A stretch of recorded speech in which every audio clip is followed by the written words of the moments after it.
ಅಂಗೇಜಿಸಬೇಕು.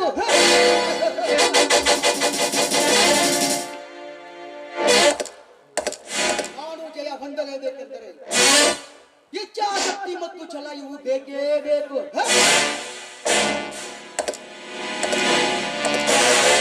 ಇಂಥ ಶಪಥವಿದ್ದರೆ ಕಷ್ಟಪಟ್ಟಾದರೆ ಸರಿ, ಸಾಧನೆಯ ಗುರಿ ಸೇರೇ ಸೇರುತ್ತೇವೆ.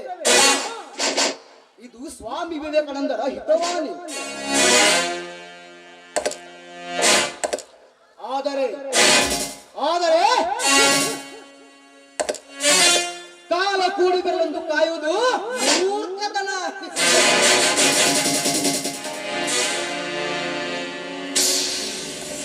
ಅಂತೆಯೇ ಕಾಲ ಕೆದರಬೇಕು, ಕಳಗ ಹಿಡಿಯಬೇಕು. ಕಾಳಗದ ಗಳಿಗೆಗೆ ಜಯದ ಏಳಿಗೆಗೆ ಅಂದ್ರೆ ಅಂದ್ರೆ ಅನ್ಯಾಯ ಮಾಡುವ ದರಿದ್ರ ನಾಯಿಗಳಿಗೆ ಹುಚ್ಚಿನ ಪಟ್ಟ ಕಟ್ಟಿ ಅವರ ತಲೆ ಹೊಡೆಯಲೇಬೇಕು ಅಂತ ಬಂದಿದ್ದೇನೆ ರಾಮನಕ್ಕೆ.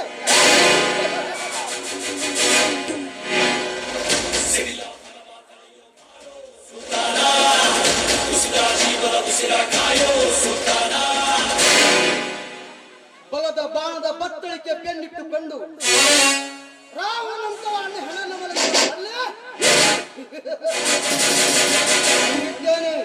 ಮತ್ತು ಮಾಡಿಯೇ ಬಿಡುತ್ತೇನೆ.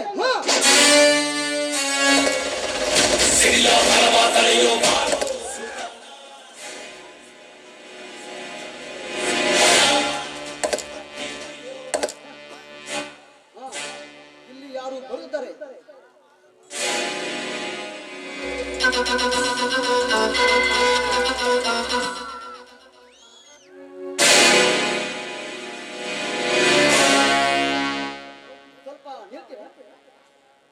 ಯಾರು? ಏನಾಗಬೇಕಿತ್ತು? ನನಗೆ ಈ ಊರಲ್ಲಿ ರುದ್ರೇಗೌಡನ ಮನೆ ಎಲ್ಲಿದೆ ಎಂದು ಗೊತ್ತಾಗಬೇಕಾಗಿತ್ತು. ಅವರು ನಮ್ಮ ತಂದೆಯವರೇ. ಅವರಿಂದ ನಿಮಗೇನಾಗಬೇಕಿತ್ತು? ನಿಮ್ಮ ತಂದೆಯವರೇ ಒಳ್ಳೆಯದೇ ಆಯ್ತು. ಅವರಿಗೆ ಕಾರ್ಡ್ ಹೊರಬೇಕಂತ ಹೇಳಿದ್ರು, ಬಂದಿದ್ದೇನೆ. ಸರಿ, ಕಾರ್ಡ್ ಅವರು ಬೇಕಾಗಿತ್ತು ನಿಜ. ಆದ್ರೆ ತಮ್ಮ ಹೆಸರು ಯಾವರಿಂದ ಬಂದಿದ್ರಿ? ನನ್ನ ಹೆಸರು ಬಲರಾಮ್ ಅಂತ. ನನ್ನ ತಡಸ್. ನಿಮ್ಮ ಹೆಸರು? ಹೌದೇ, ಒಳ್ಳೇದಾಯ್ತು. ನಿಮ್ಮ ಊರು ತಡಸ್ ಅಂದ್ರಲ್ಲ, ನಿಮ್ಮ ಊರಿನಲ್ಲಿ ನಮ್ಮ ಅಣ್ಣನ ಮಗ ಅಂದ್ರೆ ನಮ್ಮ ಚಿಕ್ಕಪ್ಪನ ಮಗ ಬೆಳೀತಾ ಇದ್ದಾನೆ. ಅವರನ್ನು ನಮ್ಮ ಊರಿಗೆ ತರಬೇಕಾಗಿದೆ. ಅವರನ್ನು ನಮ್ಮ ಊರಿಗೆ ತರಬೇಕಾಗಿದೆ. ನನ್ನ ಹೆಸರು ಕೇಳಿದ್ರಲ್ಲ, ನನ್ನ ಹೆಸರು ಶರತ್ ಅಂತ.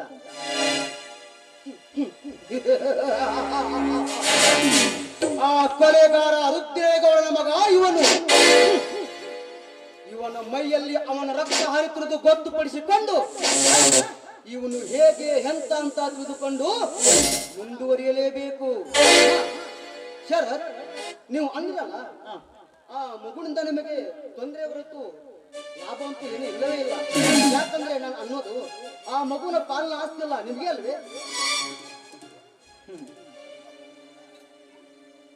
ಹೇ, ನೀನು ಬಂದಿರೋದು ಡ್ರೈವರ್ ಕೆಲಸಕ್ಕಲ್ಲ, ಯಾವುದೋ ಒಂದು ಕೆಟ್ಟ ಉದ್ದೇಶದಿಂದ ಇಲ್ಲಿ ಕಾಲಿಟ್ಟಿರುವೆ ಅಲ್ಲ? ಅಂದ ಮೇಲೆ ಕೆಟ್ಟ ತಾಯಿಗೆ ಹುಟ್ಟಿದವನಿರ್ಬೇಕು ನೀನು. ನಾಲಿಗೆ ಹಿಡಿತದಲ್ಲಿರಲಿ. ನನ್ನ ಯೋಗ್ಯತೆ ಗೊತ್ತಿಲ್ಲದೆ ಮಾತಾಡೋಣ. ನಮ್ಮ ಯೋಗ್ಯತೆ ತಿಳಿಸಿಕೊಡೋದು ನಮ್ಮ ಮಾತುಗಳಲ್ಲಿ. ನಿನಗೆ ಸಿಟ್ಟು ಬಂದಿರ್ಬೇಕು. ಆ ಸುಪಾರಿ ಕಿಲ್ಲರ್ಗೆ ಹೇಳು, ನನ್ನ ಕೊಲ್ಲೋದಾದ್ರೆ ಬೇಕಾದಷ್ಟು ಹಣ ಒಪ್ಪಿಸ್ತೇನೆ. ಯಾಕಂದ್ರೆ ದುರಾಸೆಯ ಅಪ್ಪನ ರಕ್ತಕ್ಕೆ ಹುಟ್ಟಿದ್ದೇನೆ ಅನ್ನೋ ಕೀಳು ಅಳುಕಿಗೆ ಮುಕ್ತಿ ಎದುರಿಸಿದರೆ.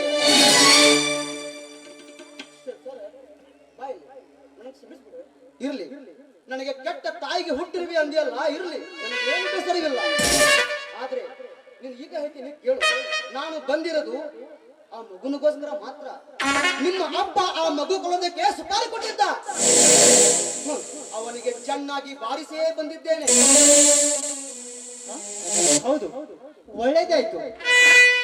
ಹಾಗಿದ್ದ ಮೇಲೆ ಅವನ ಬಾಯಿಂದಲೇ ಕೆಕ್ಕಿಸಬೇಕು. ಏನಂತ? ಆ ಮಗುವಿನ ಕೊಲೆ ನಮ್ಮ ತಂದೆ ಮಾಡಿದ್ದಾರೆಂದು ಅದು ಅವನ ಬಾಯಿಂದಲೇ ಕೆಕ್ಕಿಸಬೇಕು. ಹೌದು, ಆ ಮಗುವಿಗೆ ನೀನೇನಾಗ್ಬೇಕು?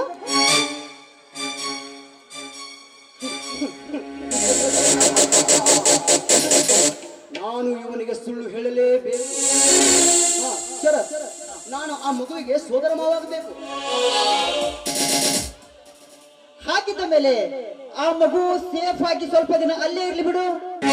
ಹಾ ಶರತ್, ಮತ್ತೊಂದು ವಿಷಯ, ನನ್ನ ಅಪ್ಪನಿಗೆ ಆ ಮಗುವಿನ ಕೊಲೆ ಮಾಡಿದ್ದೇವೆಂದು ಸುಳ್ಳು ಹೇಳಿದ್ರೆ ಹೇಗೆ? ಬೇಡ, ಇಂಥ ಸುಳ್ಳು ಹೇಳಿಕೆಯಿಂದ ನಿಮ್ಮ ಅಪ್ಪನಿಗೆ ನಂಬಿಸುವ ಜಾನತಾನ ಸಫಲತೆ ಕಾಣದು ಅಂತ ನನಗನಿಸ್ತಾ ಇದೆ. ಯಾಕಂದ್ರೆ ಮಹಾನಿಪುಣ ಕುತಂತ್ರ ಅಧ್ಯಾಯ ಮಾಡಿದ ಮುಖ್ಯ ಪಾದೆಯೇ ನಿಮ್ಮ ತಂದೆ ರುದ್ರೇಶ್ವರ. ಅಂದ್ರೆ ನೀನು ಅಂತ ಮುಖ್ಯೋಪಾಧ್ಯಾಯನ ಅಧ್ಯಯನ ಮಾಡಿಯೇ ಇಲ್ಲಿ ಕಾಲಿಟ್ಟಿರುವಲ್ಲ? ಹೌದು. ಇರ್ಲಿ, ನನ್ನ ಸಂಚಿನ ಮಿಂಚು ನಿನ್ನ ಗುಡುಗಿನ ಸಿಡಿಲು ಒಂದಾದರೆ ಅವನು ಯಾವನೋ ಇರಲಿ, ಎಂತ ಜಾನ ಭದ್ರತೆಯಾಗಿದ್ದರೂ ಅವನ ಛಿದ್ರ ಮಾಡೋದು ಬಹಳ ಸುಲಭ. ಬೇಕಾದ್ರೆ ಆ ಮಗುವಿಗೋಸ್ಕರ ನನ್ನ ಪ್ರಾಣ ಬೇಕಾದ್ರೂ ಹೋಗ್ಲಿ. ಶರತ್, ಇರ್ಲಿ. ಹಾಗಿದ್ಮೇಲೆ ಆ ಮಗುವಿಗೋಸ್ಕರ ನಿನ್ನ ಪ್ರಾಣವೇ ಅಷ್ಟೇ ಅಲ್ಲ, ನನ್ನ ಪ್ರಾಣ ಕೂಡ ಹೋಗ್ಲಿ, ಏನು ಬೇಸರವಿಲ್ಲ. ಇವನು ಹಾಲು ಕೊಡದ ಒಡಲಲ್ಲಿ ಹನಿ ವಿಷ ಇದ್ದರೂ ಇರಬಾರದೇಕೆ?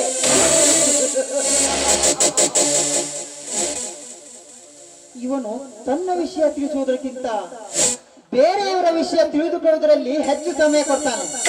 ಅಂದ್ರೆ ಕಾಶಿ ಅನ್ನೋ ಕಣ್ಣೀರು ಜನ್ಮೆ ಇವನಲ್ಲಿ ಇದ್ರೂ ಇರಬಾರ್ದೇಕೆ?